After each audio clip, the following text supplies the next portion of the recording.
नमस्कार दोस्तों, बहुत बहुत स्वागत करता हूं आप सभी का आपके अपने चैनल बीकॉम कॉर्नर के ऊपर। उम्मीद करता हूं टाइटल और थंबनेल देख के आप सभी को अंदाजा लग गया होगा। आज की वीडियो में हम बात करने वाले हैं बीबीए बीकॉम प्रोग्राम और ऑनर्स के 5वें सेमेस्टर के one of the important subject management accounting के एक और नए चैप्टर को लेकर के, और जिस चैप्टर का टाइटल रहने वाला है marginal costing and absorption costing. उम्मीद करता हूं आप लोग मेरे साथ इस वीडियो में अंत तक जरूर बने रहेंगे, और अगर आपको कंटेंट पसंद आता है, इंफॉर्मेशन अच्छी लगती है, लेक्चर यूजफुल लगता है, तो इसे लाइक करके अपने दोस्तों के साथ शेयर जरूर करेंगे। बहरहाल विदाउट वेस्टिंग टाइम चलिए शुरू करते हैं। देखिए मैंने क्या कहा, हम लोग आज बात करेंगे मैनेजमेंट अकाउंटिंग की, और मैनेजमेंट अकाउंटिंग के अंदर मैं कहूं आपको एक ऐसा चैप्टर जो बेहद आसान रहेगा, लेकिन आपके फाइनल एग्जामिनेशन के अंदर आपको अच्छा खासा स्कोर करा सकता है। आप लोग मान के चले 18 से 20 नंबर आप लोग एक्सपेक्ट कर सकते हैं, depending upon university to university, organization to organization. लेकिन ये आपका ऐसा चैप्टर है जो करीब 18 से 20 नंबर आपको दिला सकता है, अगर आप लोग इसको अच्छे से समझ लेते हैं। और अगर मैं मैनेजमेंट अकाउंटिंग की बात करूं तो मैनेजमेंट अकाउंटिंग के अंदर ये सबसे आसान चैप्टर में इंक्लूड किया जाता है। अब जिन बच्चों ने पिछले सेमेस्टर के दरमियान थोड़ा बहुत पढ़ाई लिखाई किया होगा वो थोड़ा कंफ्यूज होंगे। सर आपने बोर्ड पे लिखा मैनेजमेंट अकाउंटिंग, आप पढ़ा रहे हो मैनेजमेंट अकाउंटिंग, और आपने लिखा हुआ मार्जिनल कॉस्टिंग और आपका एब्जॉर्प्शन कॉस्टिंग, क्या ये आपके कॉस्टिंग के हिस्सा तो नहीं है? तो मैं आपको क्लियर करता चलूं, पिछले सेमेस्टर के दरमियान अगर आप सभी को याद हो तो आप सभी ने क्या पढ़े थे, आप सभी ने कुछ कॉस्टिंग मेथड्स को पढ़ा था। क्लियर है क्या बता रहा हूं मैं? कुछ कॉस्टिंग मेथड्स को पढ़ा था। जैसे आई थिंक आप सभी ने जॉब कॉस्टिंग के बारे में पढ़ा होगा, आप सभी ने आपका कॉन्ट्रैक्ट कॉस्टिंग के बारे में पढ़ा होगा, काफी डिटेल में आपको पढ़ाया जाता है। आप सभी ने बैच कॉस्टिंग के बारे में पढ़ा होगा। ये कुछ ऐसे मेथड्स है, याद रखिएगा, शब्दों पे जो गौर फरमाइएगा माय डियर फ्रेंड्स। ये आपके कुछ मेथड्स है जिनको किस नाम से जाना जाता है, जिनको कॉस्टिंग मेथड्स के नाम से जाना जाता है। लेकिन आपको ध्यान क्या देना है, आपको ध्यान देना है यहां पर we are talking about the management accounting. Meaning के ऊपर बाद में जाएंगे, पहले इस कंफ्यूजन को दूर कीजिए। मैनेजमेंट अकाउंटिंग के अंदर माय डियर फ्रेंड्स कुछ टेक्निक्स हैं जिनका हम लोग इस्तेमाल करते हैं। याद रखिएगा क्या कहा मैंने, कुछ टेक्निक्स है जिनका हम लोग इस्तेमाल करते हैं दो टास्क को परफॉर्म करने के लिए। पहला कुछ ऐसी टेक्निक है जिनका इस्तेमाल हम लोग आपके प्रोडक्ट की कॉस्ट को असरटेन करने के लिए करते हैं। माने आपको क्या करना है, आपको कॉस्ट असरटेन करनी है। याद रखिएगा क्या करनी है, आपको कॉस्ट असरटेन करनी है। असरटेन का मतलब होता है अंदाजा लगाना, एक आइडिया लगाना, लमसम कितना कॉस्ट बनेगा। प्लस में जो भी आपकी अलग अलग ऑर्गेनाइजेशन है, जितनी भी ऑर्गेनाइजेशन एग्जिस्ट करती है, उन तमाम ऑर्गेनाइजेशन के अंदर अगर आप लोग कैलकुलेट करना चाहते हैं, डिटरमाइन करना चाहते हैं इनकम को, माने दूसरा क्या रहेगा, अगर आप लोग डिटरमाइन करना चाहते हैं क्या, इनकम ऑफ ऑर्गेनाइजेशन। याद रखिएगा किसकी बात हो रही है, इनकम ऑफ ऑर्गेनाइजेशन। तो उस केस में हम लोग इन दो टेक्निक का इस्तेमाल करने वाले हैं। माने इन शॉर्ट में अगर आप लोग ध्यान से देखेंगे, मैनेजमेंट अकाउंटिंग के अंदर वो टेक्निक जिनका इस्तेमाल करके हम लोग कॉस्ट का अंदाजा लगाते हैं किसी भी ऑर्गेनाइजेशन। अगर मैं इसको पूरा लिख देता हूं तो आपको कंफ्यूजन नहीं होगा। किसी भी ऑर्गेनाइजेशन की इनकम को अगर आप लोग डिटरमाइन कर पाए तो उनको क्या बोलते हैं, उन टेक्निक्स को हम लोग मार्जिनल कॉस्टिंग और एब्जॉर्प्शन कॉस्टिंग बोलते हैं। माने ये दो ऐसी टेक्निक है जिनका इस्तेमाल मैनेजमेंट अकाउंटिंग के अंदर हम लोग बुनियादी तौर पे कॉस्ट को असरटेन करने के लिए अलोंग विद इनकम को किसी भी ऑर्गेनाइजेशन की निकालने के लिए इस्तेमाल करते हैं। वहीं जो आपको कंफ्यूजन बना हुआ था कॉस्टिंग मेथड्स के अंदर केवल जॉब कॉन्ट्रैक्ट और बैच कॉस्टिंग आता है, ना कि मार्जिनल कॉस्टिंग और एब्जॉर्प्शन कॉस्टिंग। क्लियर, इस चीज को आपको थोड़ा ध्यान में रखना है। अच्छा यहाँ पे आप लोग बुनियादी तौर पे अपने नोट्स बनाते चलिएगा और इस चीज को जरूर ख्याल में रखिएगा माय डियर फ्रेंड्स।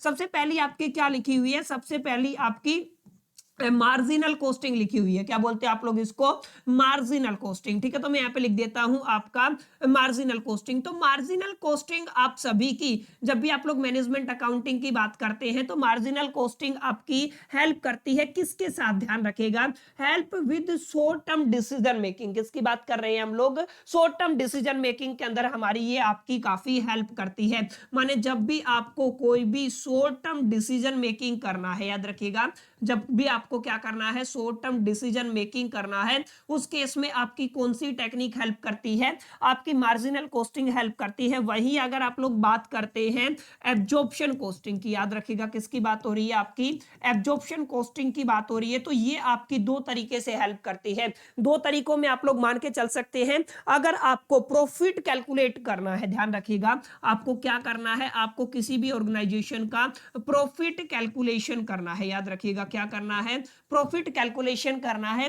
प्लस में अगर आप लोगों को इन्वेंट्री का कैलकुलेशन करना है किसी भी फाइनेंशियल स्टेटमेंट के अंदर, माने आप लोग क्या कह सकते हैं, आप लोग इन्वेंट्री की भी बात कर सकते हैं। इन्वेंट्री की कैलकुलेशन और प्रॉफिट कैलकुलेशन के केस में हम लोग किसका इस्तेमाल करने वाले हैं माय डियर फ्रेंड्स, हम लोग इस्तेमाल करने वाले हैं मार्जिनल कॉस्टिंग का। किसका इस्तेमाल, सॉरी आप एब्जॉर्प्शन कॉस्टिंग का इस्तेमाल करेंगे। अगर आप लोग मार्जिनल कॉस्टिंग की बात करते हैं, हटा ही देते हैं, ये थोड़ा सा टेढ़ा रहेगा, क्लियर है, तो इसको हटा देते हैं यहां से। मैंने क्या बताया, मैंने बताया यहां पे किस तरीके से आप लोग इन शब्दों को ध्यान में रखिएगा। देखिए क्या होता है मार्जिनल कॉस्टिंग, क्या होता है एब्जॉर्प्शन कॉस्टिंग, इस मुद्दे पर जाने से पहले कुछ बातें हैं जो डिफरेंशिएट करती हैं चीजों को, जिनको आपको समझना बड़ा जरूरी है। जैसे मैनेजमेंट अकाउंटिंग का ही हिस्सा है ये, मैनेजमेंट अकाउंटिंग की टेक्निक्स है। जहां पे कंफ्यूजन होता है वो आपके कॉस्टिंग मेथड्स होते हैं। अगर आपको शॉर्ट टर्म डिसीजन मेकिंग करना है, याद रखिएगा शॉर्ट टर्म डिसीजन मेकिंग करना है, तो आपकी मार्जिनल कॉस्टिंग आपकी काफी हेल्प करने वाला है। अगर आपको एब्जॉर्प्शन कॉस्टिंग का इस्तेमाल करना है तो आप प्रॉफिट की कैलकुलेशन की बात कर सकते हैं या फिर इन्वेंट्री की कैलकुलेशन की बात कर सकते हैं किसी भी फाइनेंशियल स्टेटमेंट के अंदर, क्लियर है। तो ये दो बुनियादी तौर पे आपको फर्क समझ में आया होगा। अगर आप लोग एक बेहतरीन एग्जांपल से समझना चाहते हैं तो आप लोग ऐसे समझ सकते हैं, लेट अस कंसीडर कोई भी आपके पास एक XYZ लिमिटेड कंपनी है, ठीक है, तो मैं क्या कह देता हूं, एक आपकी XYZ लिमिटेड कंपनी है। यहां पे हम लोग दो मेजर डिसीजन लेना चाहते हैं। पहला मेजर डिसीजन क्या लेना चाहता हूं, मैं ये चेक करना चाहता हूं कि क्या हम अफोर्ड कर पाएंगे, क्या कर पाएंगे, हम लोग अफोर्ड कर पाएंगे यूनिट्स का सेल, जो आप लोग सेल करते हो ना, यानी कि सेल अगर आप लोग करना चाहते हो अफोर्डेबल टू सेल, अगर आप लोग सिंपल लैंग्वेज में लिखोगे अफोर्डेबल टू सेल 2000 यूनिट, किसकी बात हो रही है, आपकी 2000 यूनिट्स की बात हो रही है पर मंथ। याद रखिएगा आपको चेक करना है, अभी तक आपकी ऑर्गेनाइजेशन केवल और केवल लेट अस से कि हम लोग मान लेते हैं 1000 यूनिट की बात करते हैं, हम लोग कितना सेल कर रहे थे, 1000 यूनिट सेल कर रहे थे। कोई भी ऑर्गेनाइजेशन का अगर ये चेक करना है कि वो अफोर्ड कर सकती है कि नहीं कर सकती है सेल करना 2000 यूनिट पर मंथ, अच्छा आप लोग ये भी मान के चल सकते हैं विद 5% डिस्काउंट, मैं कह देता हूं, एक एग्जांपल ले लेता हूं, ठीक है, ये आपको चेक करना है। तो ये कैसे चेक होगा, एक बुनियादी तौर पे एक ये बड़ा सवाल है। या फिर आप लोग क्या कह सकते हो, व्हाट इज द प्रॉफिट, आपको क्या कैलकुलेट करना है, what is the profit during the year, आप लोग क्या कह सकते हैं किसी भी साल के दरमियान उसका प्रॉफिट क्या रहेगा।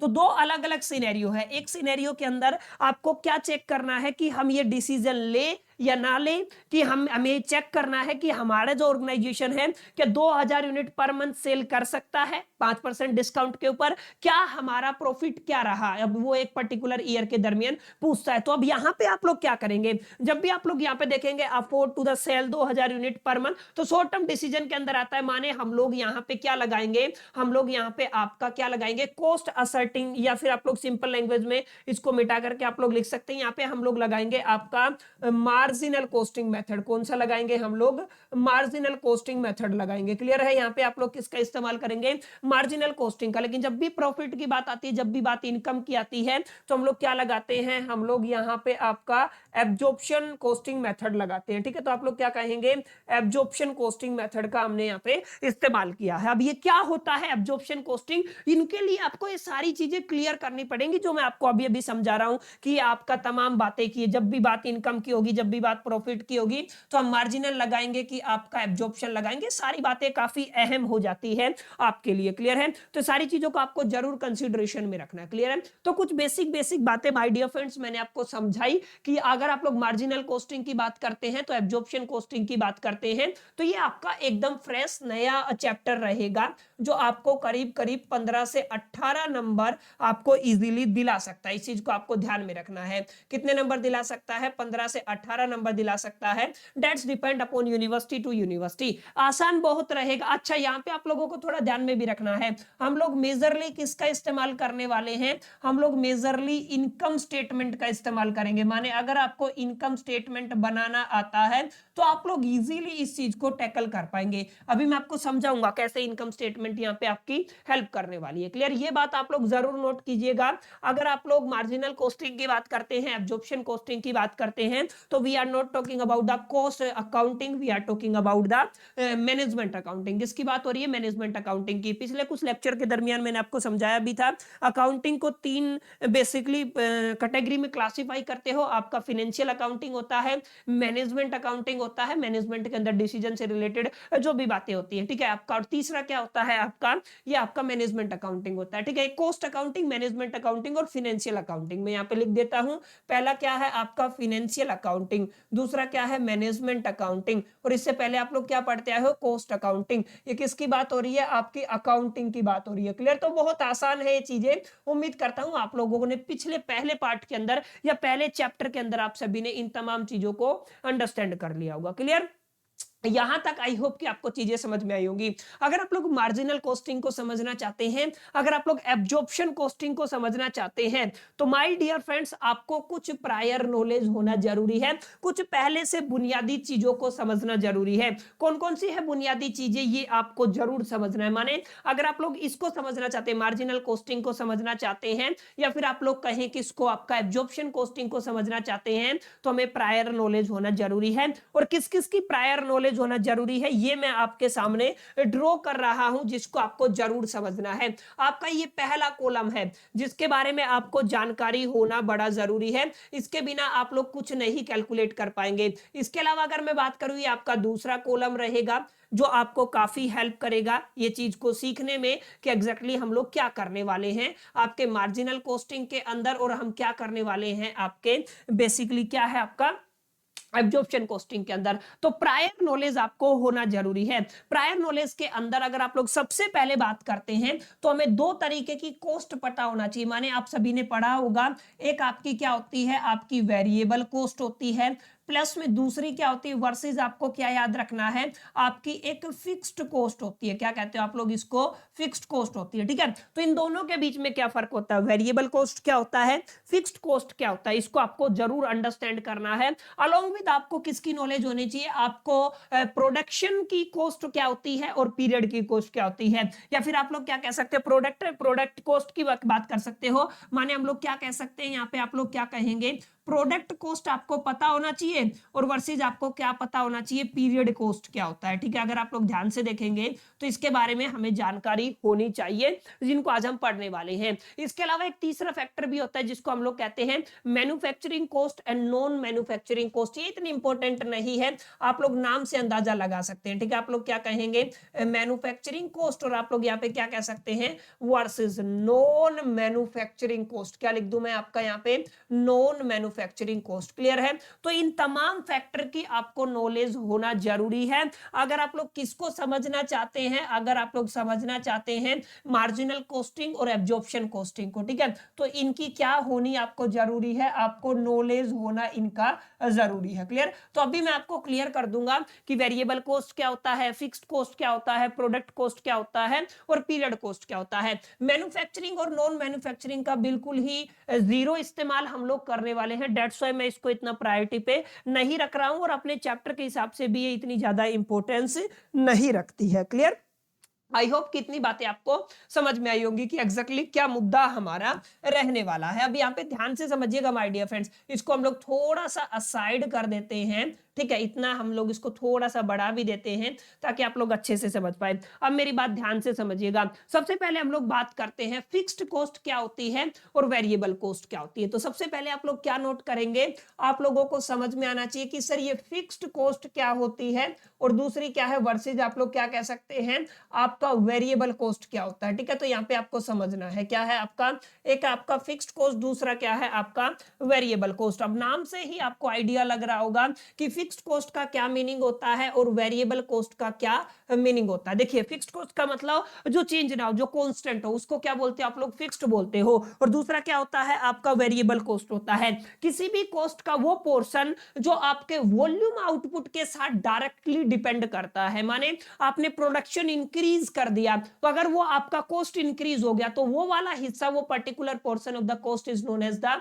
Variable cost. उसको क्या बोला जाता है, वेरिएबल कॉस्ट बोला जाता है। माने सर क्या कहा, नहीं समझ में आया, ध्यान से समझिएगा। अगर आप लोग वेरिएबल कॉस्ट को समझना चाहते हैं ना, तो आप लोग ये कह सकते हैं वो आपका पोर्शन ऑफ कॉस्ट, क्या कह सकते हो आप लोग, एक ऐसा पोर्शन ऑफ कॉस्ट जो डायरेक्टली प्रोपोर्शनल होता है किसके, आपके प्रोडक्शन के। किसके होता है, प्रोडक्शन के, या फिर मैं आपको सिंपल लैंग्वेज में कहूं तो वॉल्यूम ऑफ आउटपुट के। क्लियर है, आपकी वॉल्यूम ऑफ आउटपुट के डायरेक्टली प्रोपोर्शनल होता है, उसको क्या कहेंगे हम लोग, वेरिएबल कॉस्ट कहेंगे। ये एक ऐसी कॉस्ट है जो बदलती है, क्या करती है, जो बदलती है, तो इसको क्या बोलते हैं आप लोग, वेरिएबल कॉस्ट बोलते हो। ध्यान से समझना मेरी बातों को, क्या मतलब हो गया, ठीक है। और फिक्स्ड कॉस्ट का मतलब क्या होता है, फिक्स्ड कॉस्ट का मतलब ये होता है, ये आपका over a period of time, ठीक है ना, या फिर आप लोग सिंपल लिख सकते हैं for a specific time period, ठीक है ना। आप लोग ये क्या कहेंगे, for a specific time period, ठीक है ना, कि आप लोग क्या कहेंगे, specific time period, for specific time period.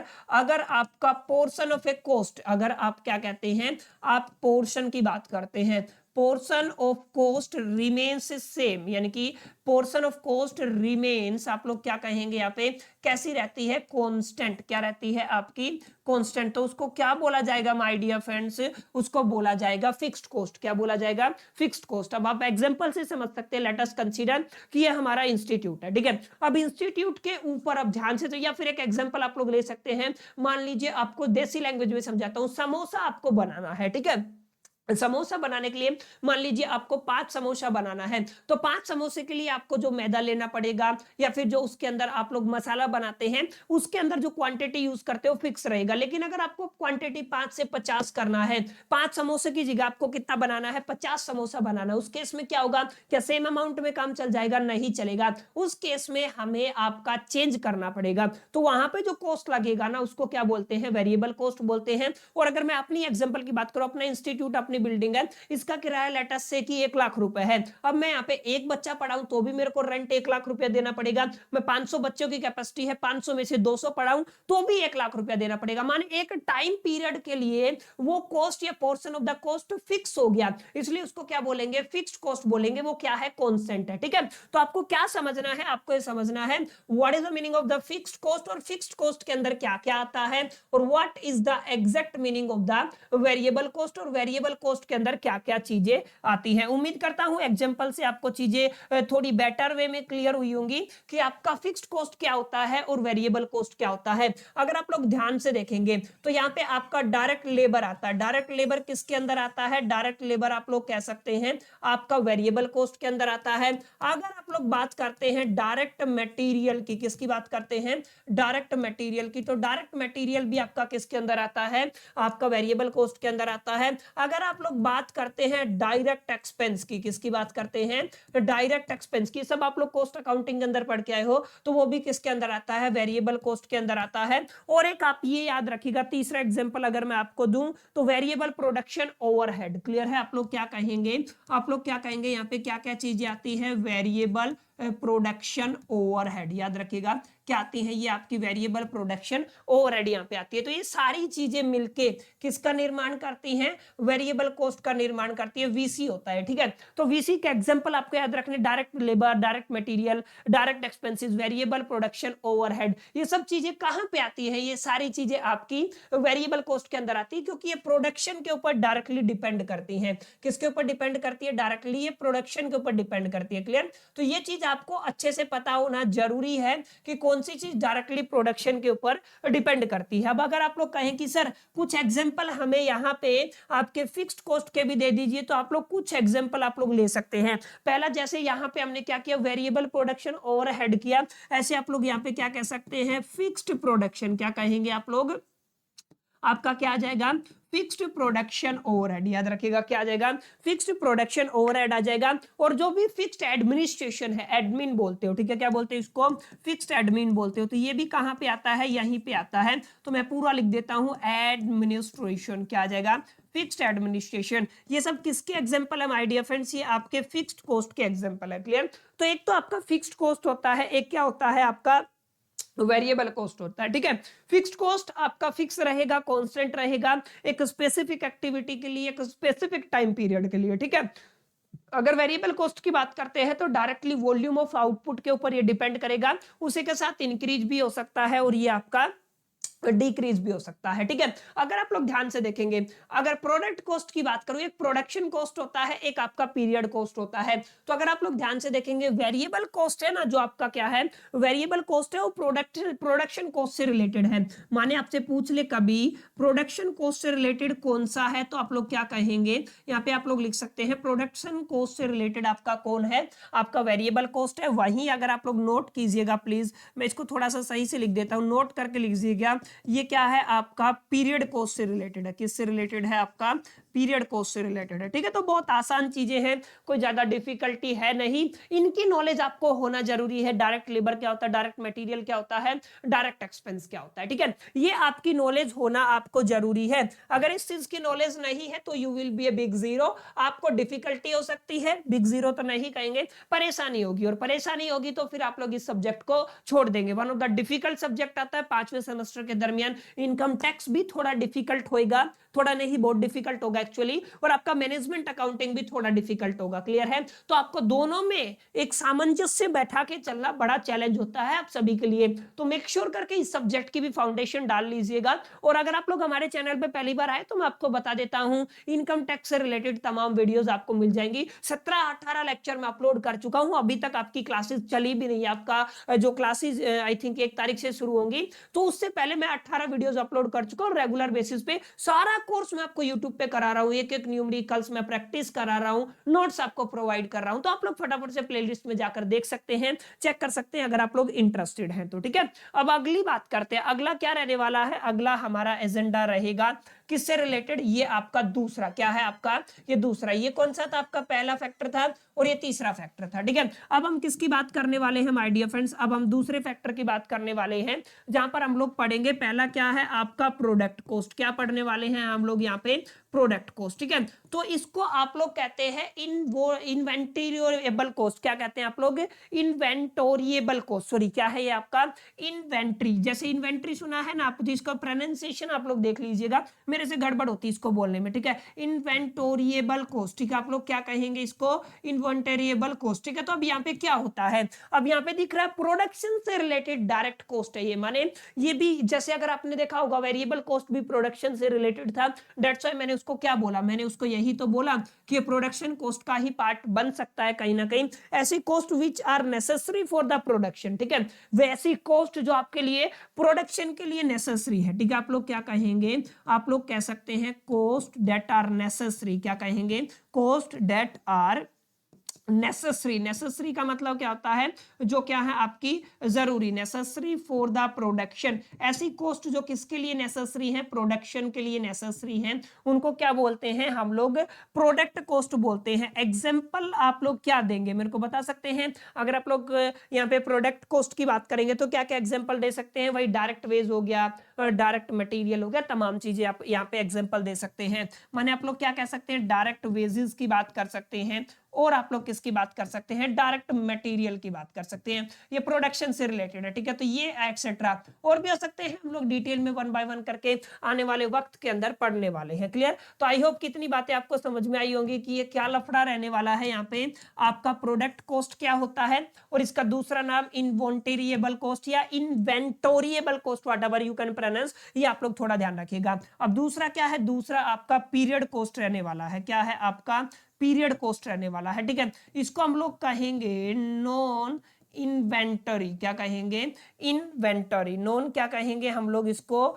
इन्वेंटोरिएबल। क्या कहेंगे आप लोग इसको, नॉन इन्वेंटोरिएबल कॉस्ट। याद रखिएगा पेपर में पूछ लिया जाता है अक्सर कि प्रोडक्ट कॉस्ट की जगह, पीरियड कॉस्ट की जगह नॉन इन्वेंटोरिएबल कॉस्ट क्या होता है। ठीक है, ऐसी कॉस्ट जो आपके प्रोडक्शन से रिलेटेड नहीं है फिर भी नेसेसरी होती है। माने जैसे अगर आप लोग सेल्समैन की सैलरी लेते हैं, किसकी बात करते हैं, अपने सेल्समैन की सैलरी की बात करते हैं, ठीक है, तो ये क्या है, ये आपकी नेसेसरी है लेकिन आपके प्रोडक्शन से जुड़ी हुई नहीं है, ठीक है। सेलिंग एक्सपेंस की बात कर सकते हैं, जो अगर आपने सेल किया उससे रिलेटेड जितने भी एक्सपेंस हैं, तो सेलिंग एक्सपेंस भी किस कैटेगरी में आते हैं, इस कैटेगरी में आते हैं। क्लियर? तो इस तरीके से बुनियादी तौर पे बहुत बेसिक चीजें मैंने आपको समझाई है माय डियर फ्रेंड्स, कि आपका क्या क्या चीजें जरूरी, किन किन चीजों की प्रायर नॉलेज आपको होना जरूरी है if you want to understand the management accounting. अगर आप लोग ये समझना चाहते हैं मैनेजमेंट अकाउंटिंग क्या होता है, अगर आप लोग इसके अंदर मार्जिनल कॉस्टिंग को समझना चाहते हैं, एब्जॉर्प्शन कॉस्टिंग को समझना चाहते हैं, फॉर्मेट और जो भी इनकी डेफिनेशन है थोड़ी कॉम्प्लिकेटेड हो जाएंगी, उससे पहले ये चीजें आपको समझनी है। मैं बोलूंगा डायरेक्ट एक्सपेंस आपका वेरिएबल कॉस्ट होता है, आप कंफ्यूज होंगे। मैं बोलूंगा ये आपका फिक्स्ड कॉस्ट होता है, आप लोग कंफ्यूज होंगे। दैट्स व्हाई आप जब अंडरस्टैंड करें तो इन तमाम चीजों को अच्छे से समझिएगा my dear friends. Short term decision के लिए आप मार्जिनल कॉस्टिंग का इस्तेमाल करेंगे, प्रॉफिट या इनकम की बात करेंगे तो हम लोग एब्जॉर्प्शन कॉस्टिंग की बात करेंगे। अगर आप लोग इन्वेंट्री कैलकुलेशन की बात करते हैं तो उस केस में भी आप लोग किसकी बात करेंगे, एब्जॉर्प्शन कॉस्टिंग की बात करेंगे। तो कुछ ये आपका इंट्रोडक्शन वीडियो था। काफी बच्चों के कमेंट आ रहे थे कि सर फटाफट से इससे आगे वाले पार्ट भी अपलोड कीजिए, तो लीजिए मैंने आपका कंटिन्यू कर दिया है। आपसे रेगुलर बेसिस पे आपको इस चैप्टर से रिलेटेड भी वीडियोस मिलेंगी, इसमें आप सभी को मेरी थोड़ी हेल्प करनी पड़ेगी। वीडियो अगर आपको पसंद आया, कंटेंट अच्छा लगा तो लाइक कर दीजिएगा अगर अभी तक नहीं किया है, और अगर आपने अभी तक अपने दोस्तों के साथ ग्रुप पे इस वीडियो को शेयर नहीं किया है तो फटाफट से कर दीजिएगा। चलिए इस वीडियो में इतना ही, हम लोग मिलते हैं नेक्स्ट वीडियो के अंदर। जब तक के लिए कीप लर्निंग।